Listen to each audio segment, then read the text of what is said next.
বাংলাদেশ থেকে মানুষ এসে আমাদের ভারতের সুপারস্টার সাইফ আলি খানের ওপর অ্যাটাক করে বেরিয়ে চলে যাচ্ছে।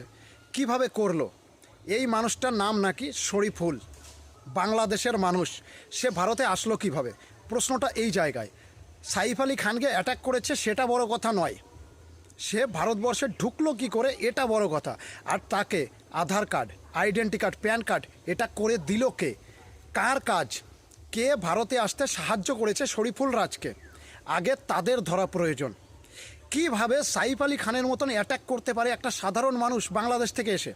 কিভাবে সম্ভব এটা? কে সাহায্য করেছে? এর পেছনে কে আছে? আগে তাকে ধরা প্রয়োজন। তাকে ধরে 3rd ডিগ্রি দিতে হবে। 3rd ডিগ্রিতে কাজ না হলে 4th ডিগ্রি দিতে হবে। আর আমি না, সবাই জানে যে বাংলাদেশি মানুষগুলো সব থেকে প্রথমে পশ্চিম বাংলা দিয়ে এন্ট্রি নেয়। তো এন্ট্রি নেওয়ার পরে আধার কার্ড কার কাছ থেকে বানিয়ে